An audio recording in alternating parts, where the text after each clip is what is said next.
The slide racking back on a Glock 19 was the loudest sound in the city. The rain was hammering against the asphalt, a freezing, rhythmic drumbeat that drowned out everything, except that. Marlowe was on her knees in the mud behind the diner, the neon pink light from the open sign reflecting off the puddles around her. The water soaked through her thin waitress uniform, chilling her to the bone, but she couldn't feel the cold. All she could feel was the terrifying heat of the gun barrel pressed against her forehead. Detective Miller stood over her, his trench coat heavy with rain, his face twisted into a sneer of absolute, corrupt power. He didn't look like a cop anymore. He looked like a predator playing with food. "I told you, sweetheart," Miller shouted over the storm. "You don't ghost me, you don't walk away, and you don't think a minimum wage apron is going to protect you from the law." Marlowe squeezed her eyes shut, tears mixing with the rain.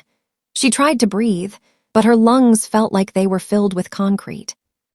"Look at me," Miller roared, kicking mud onto her pristine white apron. "There's no one coming. No knights in shining armor, just me. I am the law in this city, and right now, you're just a statistic." He was right. That was the terrifying part. He was the police. Who do you call when the person trying to kill you is the one who answers the 911 dispatch? Marlowe choked back a sob, accepting the end. She was nobody, just a girl who poured coffee for truckers and gangbangers. Then, the puddle next to her knee vibrated. The dirty water rippled. The pebbles on the ground began to dance. A low, guttural growl rose from the street, so deep it overrode the thunder and vibrated directly in Marlowe's chest. Miller froze. He looked up, confused, the gun wavering slightly. The darkness at the end of the alley didn't just break, it shattered. Twin beams of blinding white lead light cut through the rain like lasers. Then 2 more, then 4, then 12. A convoy of matte black Cadillac Escalades drifted around the corner in perfect, terrifying unison. They moved with the precision of a shark tank, boxing in the alleyway, their massive grills looking like the teeth of mechanical beasts. They blocked the street, the sidewalk, and the only exit. The growl of 12 V8 engines idling at once created a wall of sound that silenced the storm. Miller took a step back, his eyes darting wildly. "PD, police business," he screamed, waving his badge at the headlights. "Back the hell up." The response was silence. Then, the sound of 50 car doors opening at the exact same second echoed like a gunshot. Click-clack. 50 men stepped out into the pouring rain. They didn't run. They didn't shout. They moved with the fluid, terrifying grace of liquid death. They wore tactical suits that cost more than Miller's entire precinct, and in their hands were military-grade rifles, pointed at the ground but ready for war. They formed a semicircle, a human wall of steel and discipline. They stood perfectly still, letting the rain hit them, their eyes locked on the dirty cop. From the lead vehicle, the final door opened. An umbrella was snapped open instantly by a bodyguard, but the man who stepped out didn't seem to care about the weather. Juntique adjusted his suit jacket as he stepped into the rain. His 3-piece suit was tailored to perfection. A silver dragon tattoo peeked out from his collar, climbing up his neck. He looked at the scene, the mud, the gun, the terrified woman on her knees, and slowly raised his left hand to adjust his diamond cufflink, the gem catching the neon light. A casual gesture. The kind a man makes before ordering a drink, not before a massacre. Miller's hand was shaking now. The gun was no longer pointed at Marlowe. It was aiming aimlessly at the army in front of him. I'm a federal officer," Miller stammered, his voice sounding small and pathetic against the wall of silence. Marlowe slowly looked up. The terror in her chest was replaced by something else, a heavy, warm blanket of absolute safety. She looked at the man in the suit, the monster she had served pie to just 2 days ago. She looked back at Miller, her eyes hardening. "You said no one was coming," Marlowe whispered, her voice cutting through the quiet. "But you were wrong. He doesn't answer to the law, detective." Juntique took 1 step forward, the water splashing over his polished dress shoes. Marlowe held Miller's gaze and didn't blink. "He belongs to me now."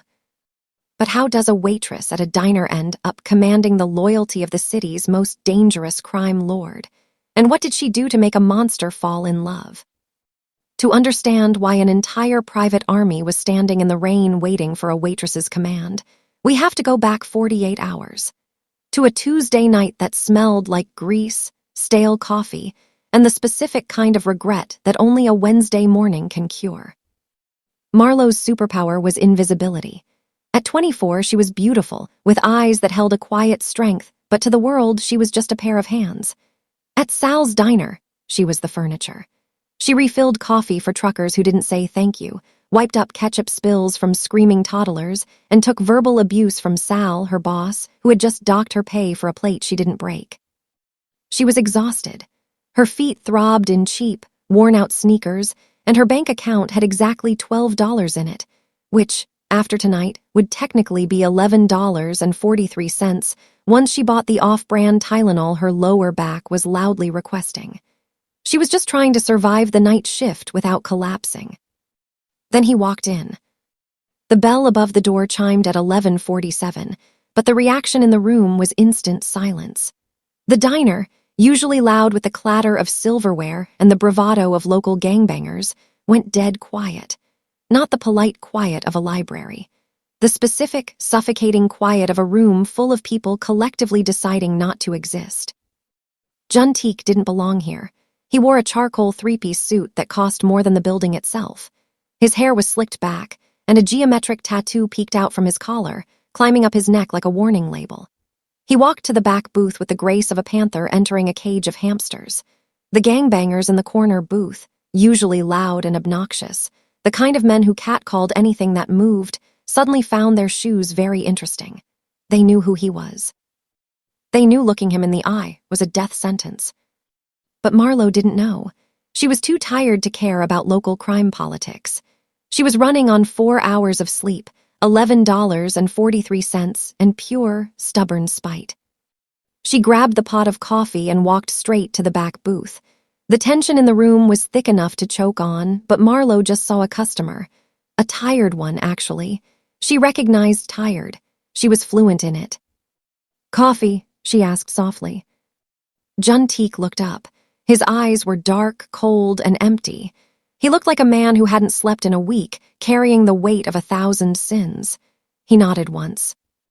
Marlowe poured the coffee, but then she did something no one had done for Juntique in a decade. She didn't tremble. She didn't look away.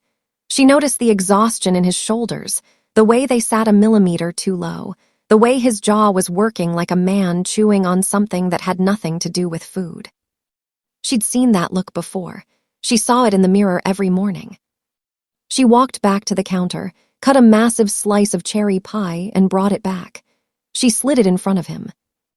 "On the house," she whispered, giving him a tired, genuine smile. "You look like you need the sugar more than I need the $3, honey."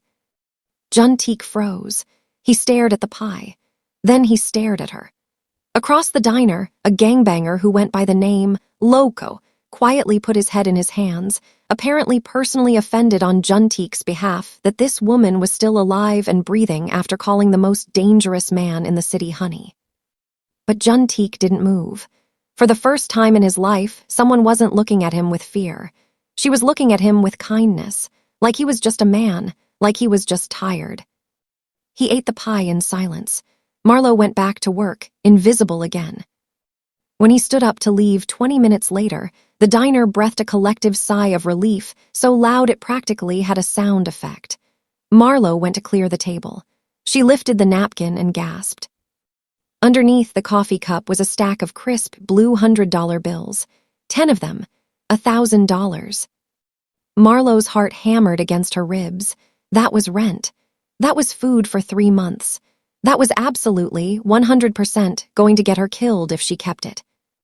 She grabbed the cash and ran out the back door into the rainy parking lot. "Sir, hey, wait." Juntique was standing by the door of a black sedan, 2 bodyguards frozen mid-motion beside him, visibly trying to calculate whether the sprinting waitress was a threat or a suicide attempt. Juntique raised one hand slightly and they went still. He turned slowly. "You left this," Marlowe panted, holding out the cash, rain already soaking into her apron. "It's too much. I can't accept this for a slice of pie." Juntique looked at the money, then looked at her. A strange expression crossed his face, something almost like regret, like a man remembering something he thought he'd lost. "I don't make mistakes," he said, his voice deep and smooth like gravel over glass. He opened his car door, then paused, looking her dead in the eye. "Keep it." "But why?" Marlowe asked, shivering in the cold. "Because," Juntique said, his voice dropping to a whisper, "where you're going to need it." He got in the car. The door closed with the soft, expensive thunk of a vehicle that costs more than most people's futures. The sedan pulled away, and Marlowe stood in the rain, cash in hand, replaying those 4 words. Where you're going. Not where life takes you. Not you never know. Not any of the vague, comforting things people say when they want to sound wise. He said it like a fact, like something he already knew, like something that had already been decided. Marlowe stood there, the rain flattening her hair, the money getting wet in her fist, and felt, for the first time, the specific chill of being watched. She turned around slowly. The parking lot was empty, but the shadow in the alley across the street shifted, just slightly, just enough, and the ember of a cigarette glowed orange in the dark. It wasn't Juntique watching her. He had already driven away. So who had been standing in that alley long enough for the cigarette to burn that low, and how long had they been watching before she ever walked out that door? The someone watching wasn't a criminal hiding in the dark. He was hiding in plain sight, wearing a badge that was supposed to represent safety. Detective Miller leaned against the brick wall of the alleyway, the orange ember of his cigarette glowing like a predator's eye in the dark. He was the vice squad lead for the district, which meant he didn't solve crimes, he managed them. The way a landlord manages a property. The way a farmer manages livestock. He had decided a long time ago, the first night Marlowe had served him coffee and made the fatal mistake of smiling at him like he was a normal human being, that she was his property too. He'd been so sure of that, in fact, that he hadn't considered for a single second what the black sedan idling across the street might mean. Marlowe stepped out the back door, hugging her thin cardigan tight against her chest. She froze when she smelled it, stale tobacco and cheap cologne, the specific combination that had started showing up in her nightmares 3 months ago. "Leaving so soon, princess?" Miller's voice was wet and heavy, like a boot in mud. He stepped out of the shadows, blocking her path to the bus stop with the easy confidence of a man who had never once in his life been told no. "I don't have anything for you, Miller," Marlowe said, her voice trembling but her chin staying level. She clutched her purse tighter, the purse holding Juntique's $1,000, which was currently the most stressful $1,000 in the history of American currency. "I paid my protection fee last week."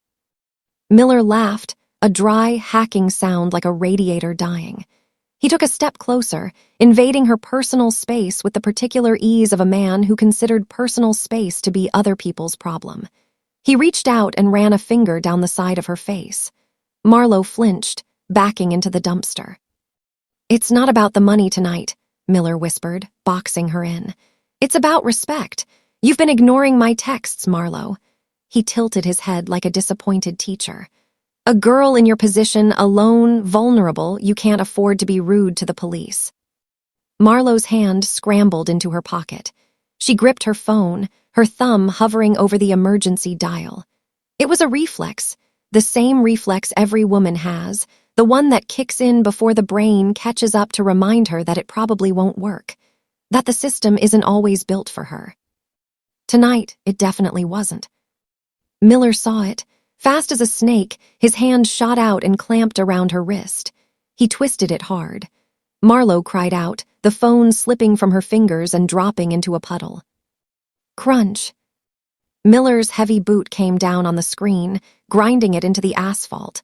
Slowly, deliberately, the way a man destroys something when he wants you to understand that he chose to. "Who were you going to call?" Miller sneered, twisting his heel for good measure. 911, that dispatch comes to my desk." He spread his arms in a small, theatrical gesture of welcome. I am the help, Marlowe, and right now you are looking very ungrateful. He leaned in close, his breath hot on her ear. I'll see you tomorrow night, and you better have a better attitude, or I might have to find a reason to shut this whole place down. Shame what happens to the permits of diners with code violations. He clicked his tongue. Real tragedy for the economy. He turned and walked away, whistling something cheerful and tuneless, the way a man whistles when he wants you to know he's not even slightly worried about you. His footsteps faded. The alley went quiet. Marlowe stood completely still for a moment. Then she bent down, picked up the shattered pieces of her phone, and just crumbled. Quietly. The way she'd learned to cry without sound because the walls of her apartment were thin and her dignity was the one thing she hadn't let him take yet. She didn't notice the black sedan across the street. She didn't notice that it hadn't moved. Inside that car, the temperature had nothing to do with the weather. Juntique sat perfectly still, his hand resting on the door handle. His knuckles had gone white somewhere around the moment Miller's boot came down on the phone, and they hadn't recovered. He had watched every second. He had not blinked. He had not spoken. His driver, a man who had worked for Juntique for 11 years and had seen things that rewired his entire understanding of human capacity for violence, recognized the silence and did not turn around. Did not breathe loudly. Did not exist more than strictly necessary. When Juntique finally spoke, his voice had dropped to something below human warmth, something geological. Get me a name, he said, his eyes still locked on the woman across the street, still on her knees in the rain, piecing together broken glass like it was something worth saving. I want to know where he lives. I want to know where he sleeps. A pause, long and deliberate, like the moment before a wave breaks. And I want to know exactly how much pain he can tolerate. The driver typed a single message on his phone with shaking hands. Juntique didn't move. He just watched Marlowe stand up slowly, straighten her apron, wipe her face with the back of her hand, and walk back inside to finish her shift. She went back to work. She still had tables to clear. That, more than anything, was what did it. Miller destroyed her phone, threatened her livelihood, and walked away whistling, and Juntique watched every second of it. So why didn't he get out of the car? What is he waiting for, and does Marlowe even know she's already been claimed? The next night at Sal's diner felt like a bomb waiting to go off. The air was thick with the smell of burnt coffee and nervous sweat, which, to be fair, was how it smelled on most nights, but tonight had a particular flavor to it. The flavor of something is about to go very wrong, and everyone here knows it except the person it's going to happen to. Marlowe moved mechanically between the tables, her eyes darting to the door every time the bell chimed. She had taped her broken phone back together with 3 strips of packing tape and pure optimism, but it was dead. Completely, irretrievably dead. Just like her savings after this week's docked pay. Just like her social life. Just like the comfortable illusion that things were going to be fine. The cook, Denny, watched her from the window slot between the kitchen and the counter. He'd worked at Sal's for 19 years. He'd seen things. He recognized the particular energy of a room that was loading itself like a gun, and he quietly started moving the breakable dishes to the lower shelves. At 9 o'clock in the evening, the bomb exploded. The door slammed open hard enough to rattle the window frame, and Detective Miller stumbled in. He was out of uniform, disheveled in the specific way of a man who had been drinking since the afternoon and had decided that was someone else's problem. The chatter in the diner didn't stop immediately. It tapered, the way music fades when someone walks into a party, and the vibe shifts, and everyone is suddenly very interested in their drinks. "Where is she?" Miller slurred, his eyes scanning the room until they locked on Marlowe near the counter. He pointed with the confidence of a man who had never once in his life experienced a consequence. "There's my favorite girl." Marlowe froze, a pot of coffee in her hand. "Please, detective," she whispered, backing away. "Not here." "Don't you walk away from me," Miller roared. He lunged across the counter, his hand clamping around her upper arm like a vice. He yanked her forward, hot coffee arcing out of the pot and splashing across the linoleum. A woman in a corner booth grabbed her purse. The gangbangers near the window, the same ones who had gone silent 2 nights ago, exchanged one long, meaningful look that said we are not getting involved in whatever this is, and then studied the ceiling with great academic interest. "You think you're too good for me now," Miller snarled. "Too good for the police." Marlowe gasped in pain, twisting against his grip. "You're hurting me." Then a sound cut through the chaos. It wasn't a shout.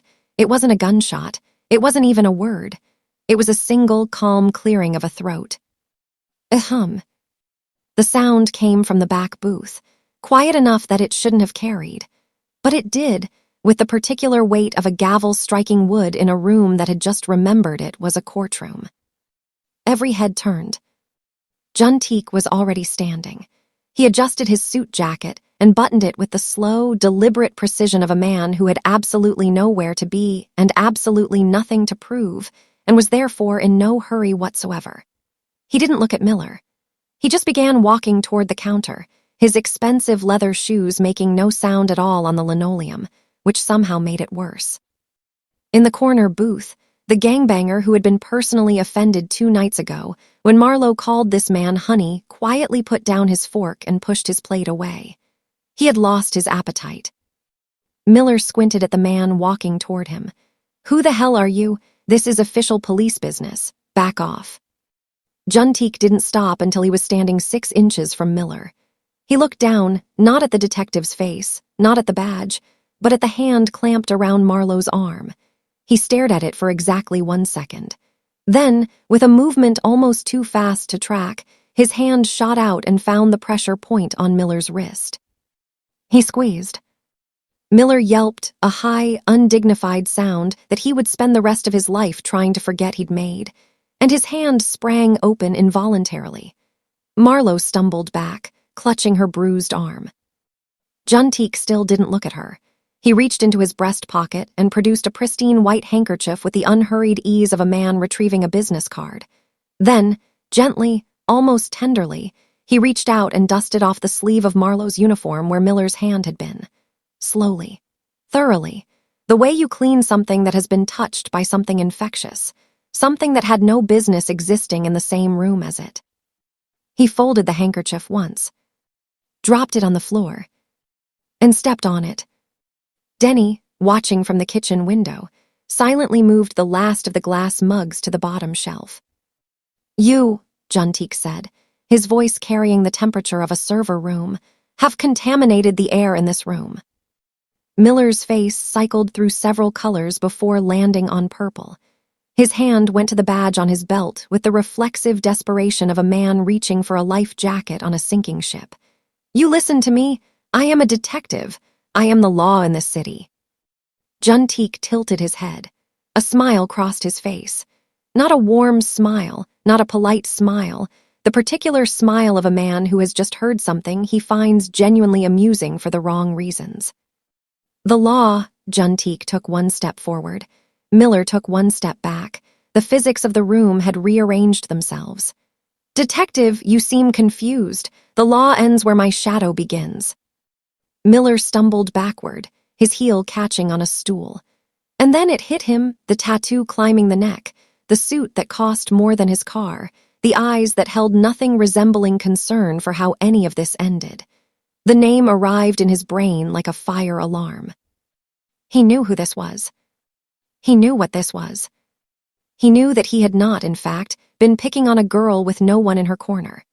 He had been, for the past 3 months, walking up to a dragon's hoard and stealing the gold, and the dragon had been watching the whole time and was now standing 6 inches away from him in a diner that smelled like burnt coffee and was absolutely not impressed. You'll regret this," Miller stammered, the authority draining from his voice 1 syllable at a time. He kept backing toward the door. "I'm coming back, and I'm bringing the whole squad. We're going to burn this place down with you inside it." The door chimed cheerfully as he fled into the night. The kind of bright, pleasant little bell sound that had no business punctuating a death threat. The diner held its breath. Marlowe stood trembling, her bruised arm wrapped around herself, staring at the man who had just casually dismantled a corrupt detective like he was returning a faulty appliance. "You shouldn't have done that," she whispered, the terror in her throat wrapping itself around every word. "He's going to bring an army." Juntique turned back to his booth, picked up his coffee cup, checked the temperature, set it back down with the mild dissatisfaction of a man whose only genuine complaint tonight was that his coffee had gone lukewarm. "Let him bring an army," he said. He sat down. "I have more." The gangbanger in the corner booth looked at his friend. His friend looked at him. Neither of them said a word. They both, slowly and quietly, pulled out their wallets and left the most generous tips of their lives, because they had decided, independently and simultaneously, that they wanted Marlowe to have a good night, and also that they would be finding a different diner going forward.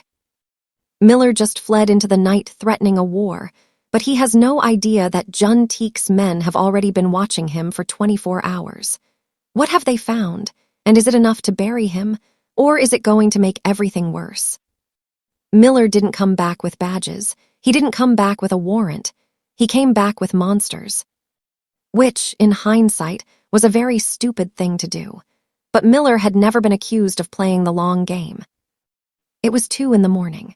The diner was empty except for Marlowe, who was mopping the checkerboard floor in the specific, defeated way of a person whose feet stopped working an hour ago but whose shift hasn't technically ended, and Sal, who was counting the register receipts in the back office with the door closed. The rain had stopped, leaving behind an eerie, suffocating silence, the kind of quiet that a city only produces when it is collectively holding its breath. Then, the front window exploded. A crowbar shattered the plate glass, sending shards flying across the booths like diamonds, catching the light for one beautiful, terrible half-second before Marlowe was already screaming, the mop clattering to the floor, her arms up and her face turned away. 3 men stepped through the broken window. They weren't police. They wore ski masks and dark hoodies, carrying baseball bats and tire irons, moving with the aggressive, sloppy violence of men who got paid by the job and not by the outcome. They were the kind of men Miller kept on speed dial for dirty work, the kind who smashed things first and never really got around to asking questions. "Where is she?" the lead thug barked, punctuating the sentence by swinging his bat into a ketchup bottle on the nearest table. It exploded red across the wall. "Miller said we get to break her legs." This was the moment. This was the exact moment that Sal, 3-year employer man who had lectured Marlowe twice about customer service being the backbone of the industry, man who had a shotgun under the counter that Marlowe had personally watched him clean on slow Sunday afternoons, made his decision. He came out of the back office, took one look at the situation, and made direct, unambiguous eye contact with Marlowe across the diner. Then he grabbed the cash bag and ran out the back door. The door swung behind him, that little bell chiming once, pleasant and cheerful, the same bell that had chimed when Juntique walked in 2 nights ago and changed everything. It did not seem to understand the assignment. Marlowe stood completely alone in the wreckage of the front window. The thugs saw her. They laughed, a low, ugly, synchronized sound. The kind of laugh that has never once in its life been funny to anyone but the people making it. Found her. Marlowe scrambled backward, her sneakers slipping on the wet floor. She bolted for the kitchen, her heart hammering against her ribs like a trapped bird, like a fist against a door, like something that knew it was running out of time. She heard them vault over the counter behind her, their boots crunching on the broken glass, unhurried, because they knew the layout and they knew there was nowhere to go. She slammed the swinging kitchen doors behind her and scanned the room. A knife. A pan. The heavy cast iron skillet Denny used for the breakfast special, which was absolutely not going to matter against 3 men and 2 tire irons. There was no back exit. Sal had padlocked the grate from the outside, as he always did at closing, because, and this had seemed like a very reasonable security measure right up until this exact moment, he didn't want anyone sneaking in. She was trapped. Thud, the kitchen doors shuddered as something heavy hit them from the other side. Her eyes swept the room once, twice, and landed on the walk-in freezer. Solid steel. A commercial-grade door with a safety latch on the inside, a legal requirement she'd always thought, a mildly interesting fact. Now it was the most important fact she had ever known. She dove for it, wrenching the heavy handle open, throwing herself inside just as the kitchen doors burst off their hinges entirely. She slammed the freezer door shut. Through the latch. Clang. A tire iron hit the metal from the outside immediately. They'd seen her go in. Then another. Then a rhythmic, methodical battering, the sound of men with no particular urgency, because they had already decided how this ended and were simply waiting for the door to agree. Inside, the temperature was 0 degrees. Marlowe's breath came in white puffs, each one visible and gone. She pressed her back against the shelving unit, surrounded by vacuum-sealed bags of ground beef and industrial-sized containers of mayonnaise, which were deeply unhelpful, and shook so hard her teeth chattered, and tried to think. She was going to die in a walk-in freezer at 2 in the morning, next to 40 pounds of frozen hamburger patties, because her boss had grabbed the cash register and left. The banging got louder. The hinges of the door made a sound they were not supposed to make. Then she remembered. Her hand flew to her apron pocket. Her fingers found stiff cardstock before her brain had fully caught up with what she was reaching for. She pulled it out. The black business card. No name, no logo, just a single phone number in gold-embossed ink, the kind of card that didn't explain itself because it didn't have to. She'd almost thrown it away twice. Her other hand found her taped-together phone. She looked at the screen. 4% battery. She almost laughed. She would have, except her face was too cold to make the expression properly. She dialed. 1 ring, 2 rings. Click. No greeting, no voicemail message. No please hold, your call is very important to us. Just silence, but a specific kind of silence. A listening silence. The kind that knew how to be quiet. Help me, Marlowe whispered. Her voice cracked straight down the middle. The tears were freezing on her cheeks before they finished falling. They're here. They're breaking in. The silence on the other end of the line changed. It didn't get louder. It got denser, compressed, like the moment before a pressure valve releases. Marlowe, Juntik's voice was calm, hurricane-eye calm, the calm of a man who had been awake since her call, who had been waiting for exactly this, who had already done the math. Where are you? The freezer, she sobbed. I'm so cold, I'm so scared, please. Close your eyes, Juntik said. Not a suggestion, not comfort. A command delivered with the quiet authority of someone who needed her to trust him for exactly the next few minutes and would explain everything afterward. Stay on the line. Do not open the door for anyone. Do not open the door for anyone. Outside the freezer, the hinges screamed. The door shuddered. The battery hit 3%. Juntik said stay on the line, but Marlowe's phone has 3% battery. The hinges are about to go, and he still hasn't told her how far away he is. Does he even know where she is? On the other side of the city, in a penthouse that floated above the skyline like a glass fortress, the air was perfectly still. Juntik set his phone down on the mahogany desk with a gentle click. He didn't slam it. He didn't stand up dramatically. He didn't say a word. He simply went cold, a terrifying, absolute zero that was far more dangerous than any fire, the kind of cold that doesn't announce itself because it doesn't need to. He pressed a single physical button recessed under the lip of his desk. The kind of button that most people don't know exists. The kind that, if you had to ask what it did, meant you were already too late. The lights in the room shifted from warm amber to a deep, tactical red. A computerized voice, perfectly calm, echoed through the hidden barracks 3 floors below. Code black, location, Sal's Diner, authorization, lethal. 3 floors below, 50 men who had been asleep, playing cards, or staring at the ceiling thinking about their various life choices, came to their feet at the exact same second. The response was not the chaotic scrambling of a street gang. It was the surgical mobilization of a private army, the kind that doesn't improvise, doesn't hesitate, and does not, under any circumstances, miss. Lockers slammed open in unison.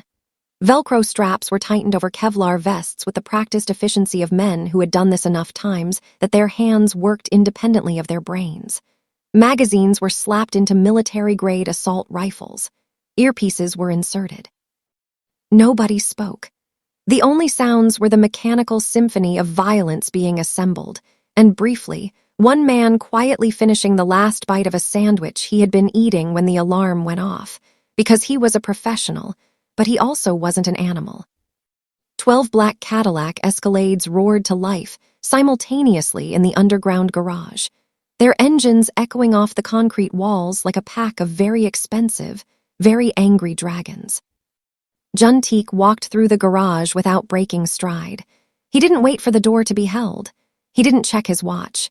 He slid into the back of the lead vehicle, and before the door had fully closed. "Go," he said.